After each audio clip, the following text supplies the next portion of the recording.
अब हम आते हैं क्रिमिनल फोर्स और असॉल्ट के ऊपर।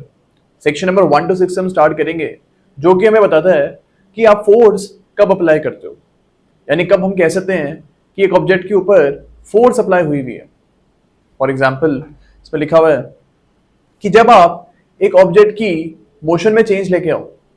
सपोज एक बॉल ऐसी पड़ी हुई थी, स्टैटिक पड़ी हुई थी, आपने उसे उठाया और एक बंदे के ऊपर फेंका।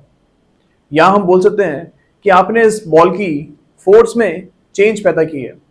पहले इसके ऊपर कोई फोर्स नहीं लगी हुई थी, लेकिन जैसे आपने सिर्फ पे फोर्स लगाई, इसका मोशन चेंज हो गया। Okay, here we can say that motion has been changed and force has been applied on the ball. तो ये पहला पार्ट इसका ये बोलता है कॉजेज मोशन। सेकेंड बात करता है चेंज ऑफ मोशन के बारे में। सपोज एक बंदा झूले पे एक बंदा झूले पे राइड कर रहा था एंड पीछे से एक बंदा आता है और धक्का मारता है उसे, ताकि उसका जो झूले की स्पीड है वो बढ़ जाए।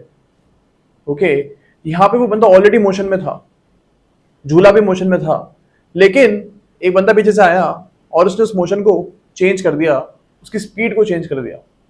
या हम बोल सकते हैं that a change of motion has been done. Okay, causes cessation of motion, यानी मोशन को रोक देना। सपोज एक बंदा बहुत ज्यादा तेज भाग के आ रहा है, वो तेज भाग के आ रहा है और आपने उसे एकदम से धक्का मारा, उसको रोक दिया। एक बंदा बहुत तेज भाग के आ रहा है, यहाँ पे एक बंदा खड़ा था, उसको एकदम उसने रोक दिया। यहाँ पे आपने इस बंदे की मोशन को एकदम ही खत्म कर दिया है, उसको एकदम रोक दिया आपने। तो यहाँ पे हम बोल सकते हैं कि सीजेशन ऑफ मोशन यहाँ पे हुआ है। ओके, तो ये सर्कमस्टांसेस हैं जहाँ पे हम बोल सकते हैं कि फोर्स अप्लाई हुआ है। अब ये जो चेंजेस हमने ऊपर पढ़े हैं, change in motion, cessation of motion, ये चेंजेस कौन से तरीके से आप लेके आ सकते हो। इसका जो प्रोवाइजो है वो बोलता है कि यहाँ पे 3 तरीके से ये आप चेंजेस लेके आ सकते हो। पहला लिस्ट में लिखा है और by his own bodily power, यानी अगर कोई बंदा जो है वो खुद से धक्का मार रहा है या फिर किसी बंदे को रोक रहे हैं अपनी खुद की बॉडीली पावर को यूज करके, तो ये तो बहुत इजी है, सारे जो हमने एग्जाम्पल पढ़े हैं वो इसी के थे। 20 का बोलता है कि अगर आप ऐसा करते हो कि आपने खुद का बॉडीली फोर्स यूज ही नहीं किया। सपोज इन्हें गड्ढा खोदा हुआ है, एक को पता है कि बहुत सारे बच्चे आते हैं उस रास्ते से एंड वो ध्यान नहीं देते हैं, वो उस गड्ढे में गिर जाएंगे। अब सपोज बहुत सारे बच्चे आ रहे हैं, वो एक स्पीड में आ रहे हैं और गड्ढे में गिर गए। यहाँ पे उनकी मोशन में चेंज आ गया और एकदम स्टॉप हो गई, सीजेशन ऑफ मोशन हो गया यहाँ पे। लेकिन जिस बंदे ने वो गड्ढा खोदा है उसने अपनी बॉडीली फोर्स यहाँ पे यूज करके मोशन में चेंज नहीं लाया है, उसने पहले ही गड्ढा खोद दिया एंड अपने आप बच्चे आके उसमें गिर गए। यहाँ पे उसकी खुद की बॉडीली फोर्स यूज नहीं हुई है एंड यहाँ पे इन्हें एक ऐसा सब्सटेंस बनाया है जिससे मोशन में चेंज आ गया। ओके, अब जिसका सी है ये बोलता है कि अगर आप एक एनिमल के थ्रू चेंज ऑफ मोशन ला रहे हो, then also we can say that force has been applied. For example एक बच्चा खड़ा हुआ था आराम से, पीछे से एक बंदा आता है और अपने डॉग को वो लेके आता है और वो बोलता है ऐसे, वो डॉग की जो वो होती है पट्टा होता है उसको वो धीरे धीरे छोड़ रहा है ताकि बच्चा डर जाए। यहाँ पे बच्चा एकदम डर जाता है और उसका भागने लग जाता है वो अपने घर की तरफ। यहाँ पे उसके मोशन में चेंज आ गया, पहले वो खड़ा हुआ था एंड वो डॉग को देख के एकदम भागने लगा। यहाँ पे हम बोल सकते हैं कि जो डॉग का ओनर है उसने फोर्स अप्लाई करी है बिकॉज उसने बच्चे की मोशन में चेंज पैदा किया। ओके, तो ये हमारा सेक्शन नंबर 1 to 6 बोलता है। अब हम आते हैं सेक्शन नंबर 1 to 7 के ऊपर। ये हमें बताता है कि क्रिमिनल फोर्स क्या होती है। इसमें बोला गया है कि अगर आप फोर्स को यूज कर रहे हो, वो 1 to 6 में बड़ा फोर्स की डेफिनेशन एंड फोर्स कौन से तरीके से आप यूज कर सकते हो। तो 1 to 7 बोलता है कि अगर आप फोर्स को यूज कर रहे हो to actually cause intimidation to other person, या फियर टू अदर पर्सन, या annoyance टू अदर पर्सन। यानी कि आप गलत तरीके से फोर्स को यूज कर रहे हो ताकि सामने वाला बंदा डर जाए, या उसको annoyance कॉज हो, ओके, या फिर उसको लगे कि मेरे खिलाफ इंजरी कॉज हो सकती है। इस भावना से आप फोर्स को यूज कर रहे हो, then we can say that criminal force has been exercised. Okay,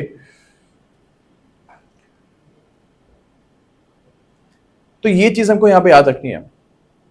इसका हम एक बार इलस्ट्रेशन को भी पढ़ लेते हैं। इसका बी देखते हैं हम। Z is riding a chariot, यानी वो जो घोड़ा गाड़ी होती है, अब तो खैर इतना दिखता नहीं है रोड्स पे, बट पुराने जमाने में ये चीज होती थी। तो इसमें लिखा हुआ है जेड एक घोड़े गाड़ी को राइड कर रहा है। ए लैशेस जेड्स हॉर्स, एक बंदा है वो आता है और जेड की घोड़े के ऊपर मारता है। वो बोलते हैं उसे what do you say, stick से उसको मारता है घोड़ों को। And thereby causes them to quicken their pace. तो जैसे ही उसने घोड़ों को वो लाठी मारी, घोड़ों की स्पीड में एकदम चेंज आ गया, तेज तेज वो भागने लगे। हमें पता है कि जैसे आप घोड़ों के ऊपर ऐसे लाठी मारते हो तो एकदम भागने लगते हैं। तो ए ने ऐसा ही किया है और जेड जो है वो उन घोड़ों को चला रहा था। अब आगे क्या होता है, here A has caused change of motion to Z by inducing the animals to change their position. यहाँ पे ए ने चेंज ऑफ मोशन कर दिया। पहले घोड़े थोड़ी स्लो स्पीड में भाग रहे थे और अब तेजी से वो भागने लगे, तो चेंज ऑफ मोशन हो गया एंड फोर्स यहाँ पे हम बोल सकते हैं कि अप्लाई करी गई है। A has therefore used force to Z, and if A has done without Z's consent, intending or knowing it likely that he may thereby injure, frighten or annoy Z, A has caused criminal force to Z। यहाँ पे A ने ये काम, उनकी speed बढ़ाने का जो काम है, ये A ने जानबूझ के किया था ताकि Z को इंजरी कॉज हो जाए। क्योंकि अगर तेज एकदम घोड़े चलने लग जाएंगे तो ऐसा हो सकता है कि घोड़े आगे जाके किसी चीज से टकरा जाए। ऐसा होगा तो घोड़ों को तो ऑब्वियसली इंजरी होगी, पर यहाँ पे जेड को भी इंजरी हो सकती है एंड उसको एनॉयंस भी हो सकती है। तो यहाँ पे हम बोल सकते हैं कि ए ने क्रिमिनल फोर्स यूज करा है, बिकॉज वही हमने पढ़ा था कि अगर आप किसी के अंदर फियर पैदा करने के लिए ये फोर्स को यूज करते हो, या फिर उनको एनॉयंस पैदा करने के लिए, या फिर उनको इंजरी कॉज करने के लिए आप ये फोर्स पैदा करते हो, then we can say that criminal force has been exercised। Okay,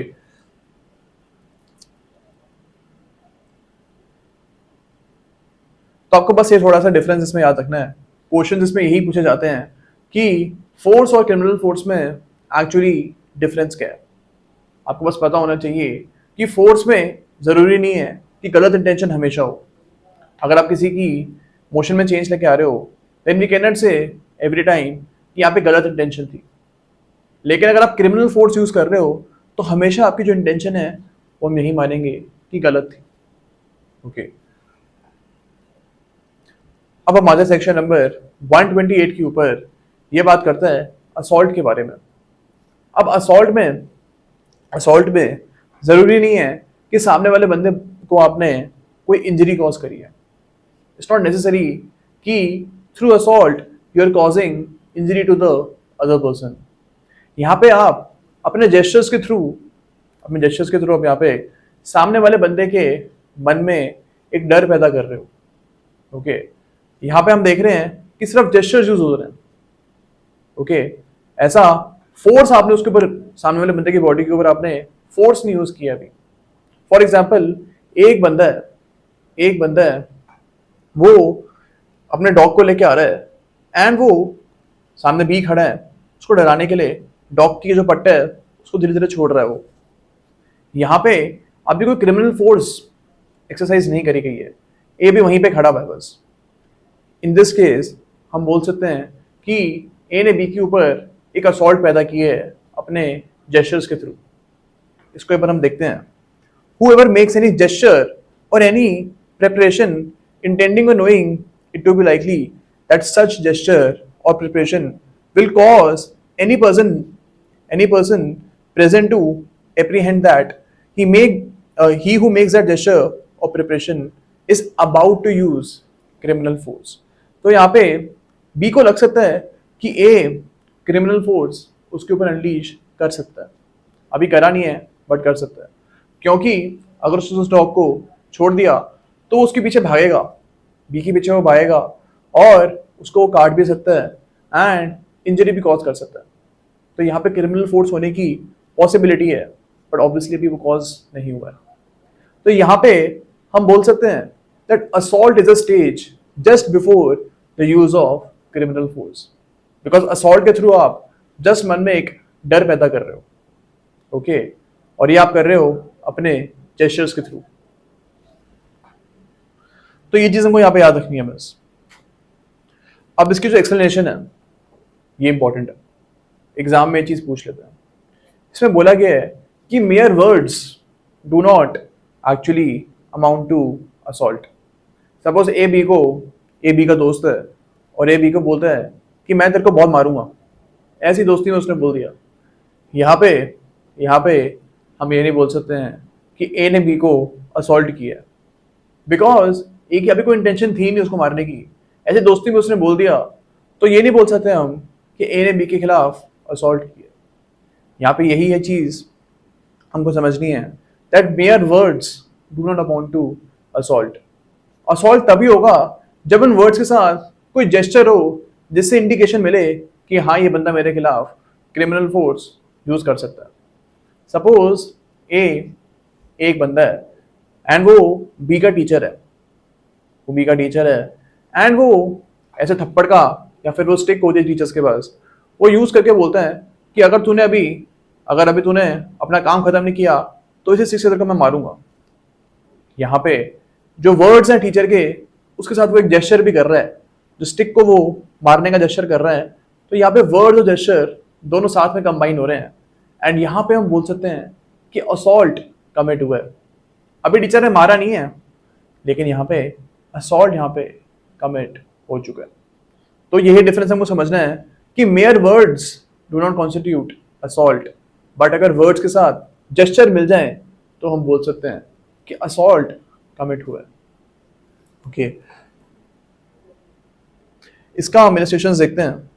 ए इसका बोलता है A shakes his fist at Z intending on knowing it to be likely that he may thereby cause Z to believe that he is about to strike Z. A has committed assault. A Z के ऊपर एक मुक्का ऐसे मारता है, उसे ऐसे मारा नहीं अभी, ऐसे जेस्चर कर रहा है। यहाँ पे हम बोल सकते हैं कि A ने Z के खिलाफ असॉल्ट किया, ओके बिकॉज उसके मन में डर पैदा कर रहा है कि A जो है मेरे को मार सकता है। अब ये जो B इसका इलस्ट्रेशन है ये हम ऑलरेडी डिस्कस कर चुके हैं।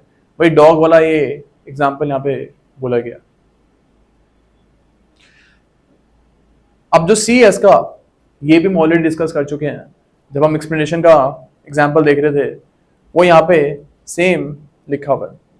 ए यहाँ पे वही स्टिक को यूज करके बोल रहा है कि मैं तेरे को मारूंगा, ओके यहाँ पे हम बोल सकते हैं कि जेस्चर और वर्ड्स साथ में कंबाइन हुए हैं, तो यहाँ पे असॉल्ट कमिट हुआ है। ओके अब सेक्शन नंबर 129 पे हम आते हैं। इसमें बात करी गई है पनिशमेंट फॉर असॉल्ट और criminal force otherwise than on grave provocation. यानी कि अगर कोई बंदा असॉल्ट या फिर क्रिमिनल फोर्स कर रहा है दूसरे बंदे के खिलाफ विदाउट एनी प्रोवोकेशन, सपोज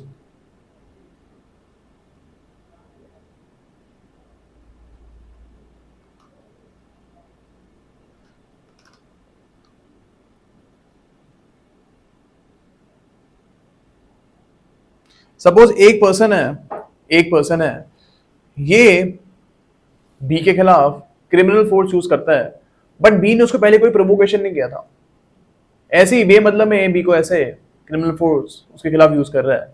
तो इसकी जो पनिशमेंट है वो सेक्शन नंबर 129 में हमें गिवन है। ओके अगर बी की तरफ से ग्रेव एंड सडन प्रोवोकेशन आया था, सपोज बी ने पहले ए को कुछ गालियां बोली, इससे ए को गुस्सा आया एंड उसने बी के खिलाफ क्रिमिनल फोर्स यूज कर दिया। यहाँ पे हम बोल सकते हैं कि बी की तरफ से पहले कोई प्रोवोकेशन आया था, तो इस चीज की पनिशमेंट, इस सर्कमस्टांस की पनिशमेंट 129 में हमको गिवन नहीं है। वो हम आगे पढ़ेंगे, यहाँ पे तभी हम पनिशमेंट देंगे जब कोई प्रोवोकेशन नहीं आ रहा है। ओके अब सेक्शन नंबर 130 पे हम आते हैं। इसमें बात करी गई है पनिशमेंट फॉर असॉल्ट और criminal force otherwise than on grave provocation. यानी कि अगर कोई बंदा असॉल्ट या फिर क्रिमिनल फोर्स कर रहा है दूसरे बंदे के खिलाफ विदाउट एनी प्रोवोकेशन, सपोज एक बंदा है तो यहाँ पे आप देख सकते हो कि मैक्सिमम 3 मंथ्स तक की पनिशमेंट गिवन है। ओके, अब इसके हम एक्सप्लेनेशन के ऊपर आते हैं।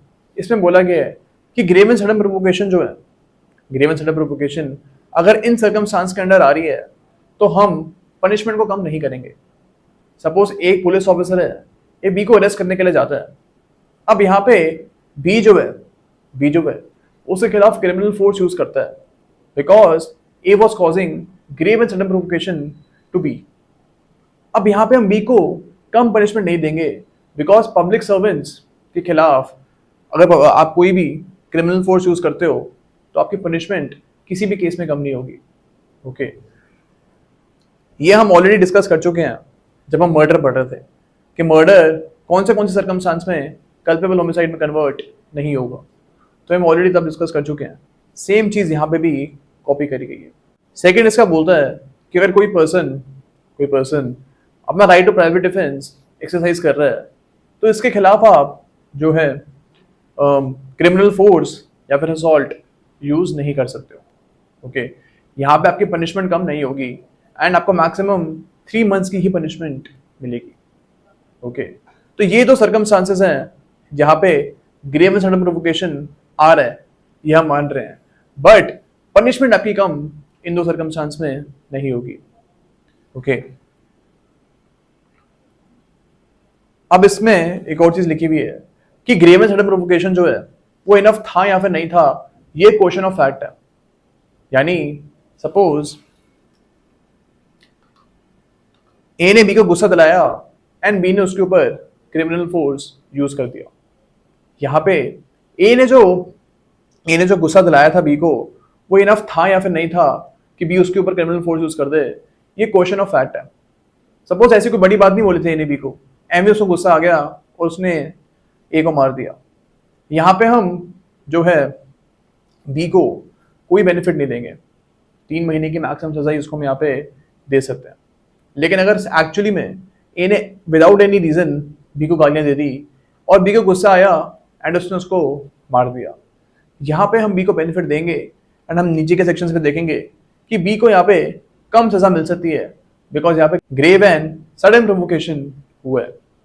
ओके, अब ग्रेव एंड सडन प्रोवोकेशन का जो मतलब है वो हम ऑलरेडी देख चुके हैं जब हम कल्पेबल होमिसाइड और मर्डर पढ़ रहे थे। ओके, अब हम आते हैं 130 के ऊपर। इसमें लिखा हुआ है कि अगर आप असॉल्ट या फिर क्रिमिनल फोर्स यूज कर रहे हो एक पब्लिक सर्वेंट को अपनी ड्यूटी करने से रोकने के लिए, तो उसकी थोड़ी सेपरेट पनिशमेंट है एंड इसमें आप देखोगे कि मैक्सिमम 2 ईयर्स तक की पनिशमेंट जो है हमें दी गई है। ओके, तो वैसे तो 3 महीने की पनिशमेंट है असॉल्ट या फिर क्रिमिनल फोर्स यूज करने की, बट इस पर्टिकुलर सर्कमस्टांस में ये बढ़ के 2 साल हो सकती है बिकॉज यहाँ पे आप एक पब्लिक सर्वेंट को उनकी ड्यूटी करने से रोक रहे हो। Okay,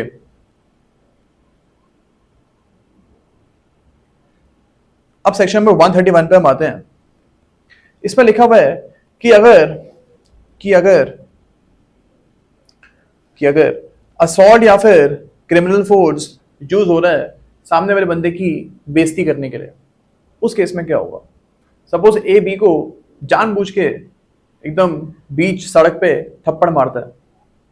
in this case B की जो रेपुटेशन है वो कम हो सकती है ए केस एक्ट से, उसको यहाँ पे डिसऑनरमेंट हो सकता है। तो इन दिस पर्टिकुलर केस आप ए को मैक्सिमम 2 साल तक की पनिशमेंट दे सकते हो। ओके, अब सेक्शन नंबर 132 पे हम आते हैं। इसमें लिखा हुआ है कि अगर आप असॉल्ट या फिर क्रिमिनल फोर्स यूज कर रहे हो to actually commit a theft, यानी थेफ्ट को कमिट करने के दौरान आपने एक बंदे को मारा है, तो यहाँ पे जो पनिशमेंट है वो भी मैक्सिमम 2 ईयर्स तक की हो सकती है। तो सेक्शन नंबर 133 है, यहाँ पे लिखा हुआ है कि आप असॉल्ट या फिर क्रिमिनल फोर्स यूज कर रहे हो एक बंदे को रॉन्गफुली कन्फाइन करने के लिए, तो इस चीज की पनिशमेंट जो है वो यहाँ पे मैक्सिमम 1 साल तक हो सकती है। यानी हमने फोर्स यूज किया है ताकि एक बंदा घर से बाहर ना निकल सके, तो यहाँ पे उसको हमने रॉन्गफुली कन्फाइन किया है एंड हमने फोर्स भी यहाँ पे यूज किया है। दैट केस 1 ईयर तक की मैक्सिमम पनिशमेंट मिल सकती है। अब हम 134 पे आते हैं। इसमें लिखा हुआ है कि अगर आपने असॉल्ट या फिर क्रिमिनल फोर्स यूज की है on grave and sudden provocation, तो वही एग्जाम्पल, ए ने बी को बहुत ज्यादा गुस्सा दिलाया, इसकी वजह से बी ने उसको मार दिया, थप्पड़ मार दिया, कुछ भी किया, तो यहाँ पे बी को थोड़ी कम पनिशमेंट मिलेगी। यहाँ पे मैक्सिमम पनिशमेंट उसको 1 महीने तक की मिल सकती है। ओके, तो ये ऑब्वियसली जो 3 महीने की पनिशमेंट नॉर्मल सर्कमस्टांस हम देख रहे थे, उससे यहाँ पे कम पनिशमेंट गिवन है। तो ये आपको याद रखना बस। अब हम आते सेक्शन नंबर 135 के ऊपर। यहाँ से हमारा kidnapping, abduction, slavery and force labour का जो पार्ट है वो स्टार्ट होगा। 135 हमको बोला गया है कि जो किडनैपिंग है वो 2 टाइप की होती हैं। एक तो होती है किडनैपिंग फ्रॉम इंडिया और एक होती है किडनैपिंग फ्रॉम लॉफुल गार्डियनशिप। अब जो किडनैपिंग फ्रॉम इंडिया है वो तब हम बोल सकते हैं कि हुई है जब आप किसी भी बंदे को एक जगह से, इंडिया में कोई जगह से इंडिया के बाहर लेके जाते हो। Okay, in this particular case हम बोलेंगे कि किडनैपिंग फ्रॉम इंडिया कमिट हुई है। And kidnapping from lawful guardianship ये होती है जब आप किसी भी बंदे को, किसी भी पर्सन को जो कि एक माइनर है या फिर अनसाउंड माइंड का है, ओके, इनको आप इनके पेरेंट्स से कंसेंट लिए बिना कहीं पे लेके जाते हो, तो यहाँ पे हम बोल सकते हैं कि किडनैपिंग फ्रॉम लॉफुल गार्डियनशिप हुई है। अब किडनैपिंग फ्रॉम इंडिया जो है वो किसी भी बंदे के साथ हो सकती है, जरूरी नहीं है कि वो एक माइनर या फिर अनसाउंड पर्सन हो, लेकिन किडनैपिंग फ्रॉम लॉफुल गार्डियनशिप जो है वो एक माइनर या फिर अनसाउंड पर्सन के खिलाफ ही हो सकती है। ओके, तो ये चीज हमको यहाँ पे समझनी है। अब इसका जो ए पार्ट है, इसमें बोला गया है कि किडनैपिंग फ्रॉम इंडिया जो है वो तब कमिट होगी, जो हम ऑलरेडी डिस्कस कर चुके हैं, कि जब आप किसी भी पर्सन को इंडिया के बाहर लेके जा रहे हो, in that case kidnapping from India commit हुई है। ओके, और ये हम ऑलरेडी डिस्कस कर चुके हैं, किसी भी पर्सन के साथ कमिट हो सकती है। लेकिन यही बी के ऊपर हम आते हैं। इसमें लिखा हुआ है whoever takes or entices any child below the age of 18 years। तो यहाँ पे बोला गया है कि अगर आप किसी भी बच्चे को उठा के लेके जाते हो, तो ये टेक का एग्जाम्पल हुआ, या फिर आप इस बच्चे को लालच देते हो, इंटाइज करते हो कि आओ मेरे साथ और मैं आपको एक अच्छी जगह पे लेके जाता हूँ, तो यहाँ पे आपने उसको इंटाइज की है। सपोज ए ने बी को चॉकलेट दी है और बोलता है कि मैं तेरे को और ज्यादा चॉकलेट दूंगा अगर तो मेरे साथ आएगा, और एक यहाँ पे टेंशन थी बी को किडनैप करने की, तो यहाँ पे हम बोल सकते हैं कि किडनैपिंग हुई है by enticing that child. Okay, below the age of 18 years or any person with the mental illness out of the keeping of the lawful guardianship of such child or person with mental illness without the consent of such guardian is said to kidnap such child or person। तो अगर आप एक बच्चे को या फिर एक unsound person को उनके गार्डियन के कंसेंट लिए बिना उनकी कस्टडी से लेकर जाते हो, in this particular case kidnapping commit हो सकती है। हमको यहाँ पे याद रखना है कि यहाँ पे जो अनसाउंड पर्सन के बारे में बात करी गई है, यानी पर्सन विद मेंटल इलनेस, इसकी एज कुछ भी हो सकती है, ये 18 का भी हो सकता है, 20 का भी हो सकता है, 25 का भी हो सकता है। यहाँ पे भी आप देख सकते हो कि जो है kidnapping from lawful guardianship commit हुई है। ओके, अब जो इसकी एक्सप्लेनेशन है, इसमें बोला गया है कि जो लॉफुल गार्डियनशिप है वहां पे जरूरी नहीं है कि पेरेंट्स को आप इंक्लूड कर रहे हो, वहां पे कोई ऐसा पर्सन भी हो सकता है जिनको पेरेंट्स ने एम्प्लॉय किया हुआ है बच्चे की देखरेख करने के लिए। सपोज पेरेंट्स ने एक सर्वेंट या फिर एक दाइमा होती हैं, उनको एम्प्लॉय किया हुआ है, क्योंकि वो जो पेरेंट्स हैं वो ऑफिस जाते हैं, बच्चे का अच्छे से ध्यान वो नहीं रख सकते हैं। तो यहाँ पे अगर दाइमा की कंसेंट लिए बिना भी उस बच्चे को कहीं भी लेके जाते हो, तो हम बोल सकते हैं that you have actually kidnapped that person, because यहाँ पे जो लॉफुल गार्डियन था वो दाइमा थी। तो आपको यहाँ पे याद रखना है कि जरूरी नहीं है कि पेरेंट्स यहाँ पे हमेशा इंक्लूड हो। अब जिसका एक्सेप्शन है, यहाँ पे बोला गया है कि अगर कि अगर किसी फादर को लगता है, किसी भी मेल पर्सन को लगता है कि ये बंदा मेरा, ये बच्चा मेरा इलेजिटिमेट चाइल्ड है, सपोज ए एक फादर है, इनको लगता है कि बी मेरा एक इलेजिटिमेट चाइल्ड है, एंड इसलिए बी को उठा के लेकर जाते हैं ऐसे घुमाने फिराने के लिए। यहाँ पे ए की इंटेंशन गलत नहीं थी, ए ने ये चीज गुड फेथ में की है, तो इसलिए हम यहाँ पे ए को पनिश किडनैपिंग के लिए नहीं करेंगे। लेकिन अगर सपोज कोर्ट ने ऑर्डर पास कर रखे हैं कि बी जो है उससे कस्टडी उसकी मदर के साथ ही रहेगी, अब ए यहाँ पे गलत इंटेंशन से, गुड फेथ में नहीं बल्कि गलत इंटेंशन से बी को उठा के लेकर चले जाता है, यहाँ पे हम बोल सकते हैं कि ए ने बी को किडनैप किया। तो आपकी जो इंटेंशन है वो अच्छी होनी चाहिए और आपको गुड फेथ में लगना चाहिए कि जो बच्चा है ये मेरा इलेजिटिमेट चाइल्ड है। ओके,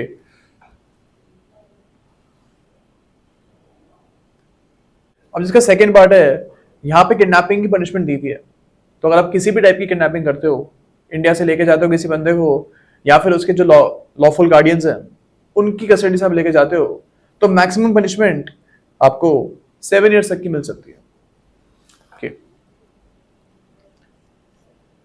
अब सेक्शन 136 पे हम आते हैं।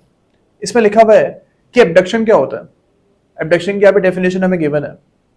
इसमें लिखा हुआ है कि अगर आप फोर्स का यूज करके या फिर डिसाइडफुल मीन्स का यूज करके किसी भी पर्सन को एक जगह से दूसरी जगह लेके जाते हो, तो हम बोल सकते हैं कि अबडक्शन जो है वो कमिट हुआ है।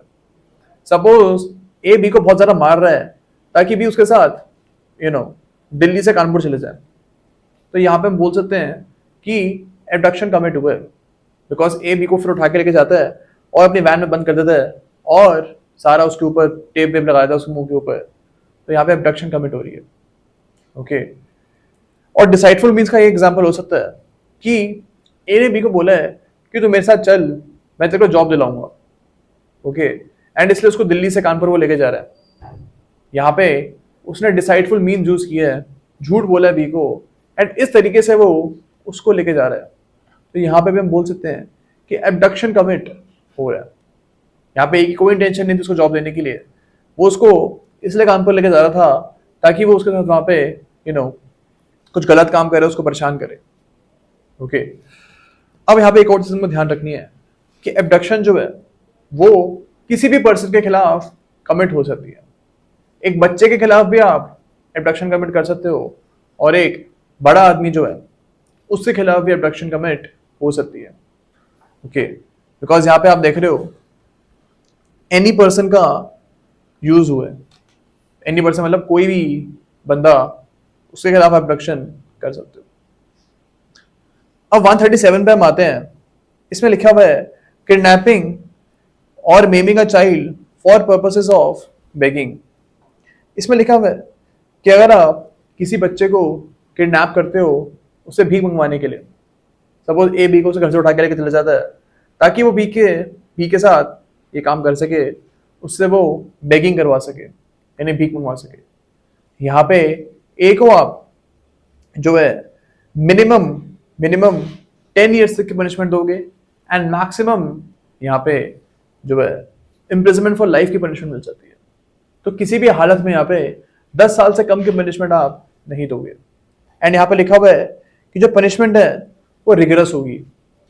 रिगरस इम्प्रिजनमेंट हम ऑलरेडी डिस्कस कर चुके हैं, उसमें आपसे हार्ड लेबर कराया जा सकता है। ओके, तो ये चीज हमको यहाँ पे याद रखनी है। और यहाँ पे आप देख रहे हो सिर्फ kidnapping of child below the age of 18 years की बात हुई है, तो यहाँ पे किसी बड़े बंदे की बात नहीं हुई है। अगर आप एक 18 साल से कम के बच्चे को किडनैप कर रहे हो सो दैट आप उससे बेगिंग करवा सको, तो यहाँ पे 137 क्लॉज 1 में पनिशमेंट दी हुई है। अब सेकंड जो उसका पार्ट है वो बात करता है मेमिंग की। मेमिंग में क्या होता है कि आप एक बच्चे को किडनैप करते हो और फिर आप उसका हाथ वगैरह काट देते हो, ओके, ताकि उससे आप भीख मंगवा सको। अब ये ट्रिक्स होती है इन लोगों की ताकि इस बच्चे को थोड़े ज्यादा पैसे मिल जाएं, तो इसलिए वो इनके साथ एक गलत काम कर देते हैं किडनैपिंग करने के बाद। तो इसमें जो पनिशमेंट है वो मिनिमम 20 साल की है एंड मैक्सिमम आपकी यहाँ पे इम्प्रिजनमेंट फॉर लाइफ की पनिशमेंट है। तो किसी भी हालत में 20 साल से कम सजा इस केस में नहीं मिलेगी और मैक्सिमम तुमको दिखा ही है लाइफ इम्प्रिजनमेंट मिल सकती है। थर्ड के ऊपर हम आते हैं। इसमें लिखा हुआ है कि अगर कोई भी बंदे ने किसी बच्चे को एम्प्लॉय किया हुआ है बेगिंग करने के लिए, ओके, तो हम बोल सकते हैं, हम यहाँ पे प्रिज्यूम कर लेंगे कि ये बच्चे को किडनैप, मान लेंगे कि किडनैपिंग हुई है एंड जो सामने वाला बंदा है जिसके ऊपर हम एलिगेशन लगा रहे हैं, जिसके खिलाफ हमें प्रिजम्पशन कर रहे हैं, उसको कोर्ट में प्रूफ करना पड़ेगा कि ये प्रिजम्पशन गलत है। कोर्ट यहाँ पे यही प्रिज्यूम करेगा कि किडनैपिंग हुई है। अब जो इसका फोर्थ क्लॉज है वो बोलते हैं कि बेगिंग क्या क्या होती है, बेगिंग का क्या मतलब होता है। फर्स्ट इसका बोलता है कि अगर आप पब्लिक प्लेस में किसी पर्सन से सिंगिंग कराते हो, डांसिंग कराते हो या फिर फॉर्च्यून टेलिंग वगैरह, ट्रिक्स वगैरह परफॉर्म करवाते हो, तो यहाँ पे हम बोल सकते हैं कि बेगिंग बेगिंग जो है वो कमिट हुई है। ओके, या फिर आप किसी भी पर्सन के प्राइवेट प्रेमिसेस में घुस के भीख मांगते हो, ओके, यहाँ पे भी हम प्रिज्यूम कर लेंगे कि बेगिंग हुई है। तो ये तो हम ऑलरेडी देखते ही रहते हैं। पब्लिक प्लेस का एग्जांपल हमको पता ही है, जब भी आप सिग्नल पे खड़े होते हो वहाँ पे जो बेगर्स हैं वो आ ही जाते हैं। कोई सिंगिंग करता है, कोई डांसिंग करता है एंड कोई ट्रिक्स परफॉर्म करता है, या फिर कोई अपने आपकी गाड़ी के जो शीशा होता है उसको पहुँचने लग जाता है। तो इन सब तरीके से जो है बेगिंग की जा सकती है पब्लिक प्लेस में। एंड प्राइवेट प्रेमिसेस में हमको पता है कि बहुत बार आपके घर के सामने बेगर्स आके पैसे मांगते हैं, तो ये चीज भी हम इस डेफिनेशन में इंक्लूड करेंगे। थर्ड इसका बोलता है कि अगर सपोज आप किसी भी पर्सन को जानबूझ के इंजरी कॉज करते हो ताकि इससे आप भीख मंगवा सको, तो यहाँ पे भी हम बोल सकते हैं कि बेगिंग जो है वो कमिट हुई है। या फिर आप एक एनिमल को इंजरी कॉज करते हो एंड फिर आप जाके सिग्नल में पैसे मांगते हो किस एनिमल को ठीक करवाना है, यहाँ पे भी हम बोल सकते हैं कि बेगिंग कमिट हुई है। तो एनिमल का जो एंगल है वो भी यहाँ पे इंक्लूड किया गया है।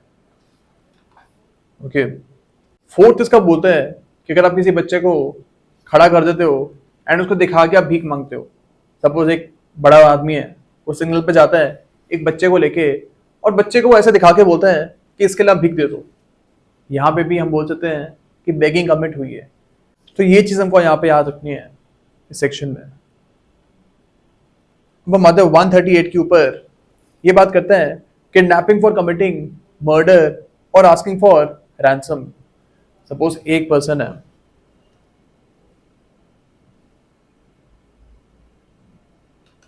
ये बी को किडनैप करता है ताकि वो बी के पेरेंट्स से फिरौती मांग सके उसकी।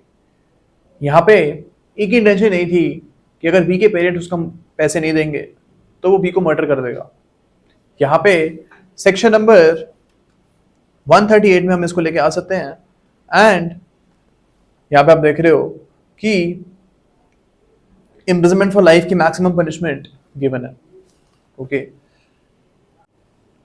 अब इसका जो सेकंड क्लॉज है वो बोलता है कि अगर आप किडनैपिंग या फिर अबडक्शन कर रहे हो एक्चुअली गवर्नमेंट को परेशान करने के लिए, यानी अगर सपोज ए ने बी को किडनैप कर लिया है और वो गवर्नमेंट को नेगोशिएट कर रहा है कि मैं इसको तभी छोड़ूंगा जब आप मेरे साथियों को भी छोड़ दोगे, तो यहाँ पे आप रैंसम गवर्नमेंट से मांग रहे हो। In this particular case maximum आपको डेथ पेनल्टी किडनैपिंग या अबडक्शन के लिए मिल सकती है। ओके, जो थर्ड पार्ट है इसमें लिखा हुआ है कि अगर आप किसी पर्सन को किडनैप या फिर अबडक्ट करते हो इसको सीक्रेटली छुपाने के लिए और रॉन्गफुली कन्फाइन करने के लिए। सपोज ए ने बी को किडनैप किया है और एक घर में बंद कर दिया है ताकि उसको छुपा के रखे वहां पे, इस चीज की जो पनिशमेंट है मैक्सिमम 7 ईयर्स तक की हो सकती है। इसका जो फोर्थ क्लॉज है ये बोलता है कि अगर आप किडनैपिंग या फिर अबडक्शन कर रहे हो स्लेवरी कॉज करने के लिए या फिर अपने अननेचुरल लस्ट को मिटाने के लिए या रेप वगैरह कॉज करने के लिए, इन दिस पर्टिकुलर केस जो पनिशमेंट है वो मैक्सिमम हमें जो है 10 ईयर्स तक की मिल सकती है। अगर सपोज आपने किडनैपिंग करी है उस चीज़ के तो हमको 138 में पनिशमेंट यहाँ पे मिल जाएगी। लेकिन जब हमने रेप भी कमिट किया है, बिकॉज हमने अननेचुरल लस्ट मिटाने के लिए किडनैपिंग करी है, तो अगर हमने रेप भी कमिट किया है तो उसकी पनिशमेंट आपको अलग से मिलेगी रेप के प्रोविजन में। तो अब आपको दो पनिशमेंट्स अलग अलग मिल सकती है। ओके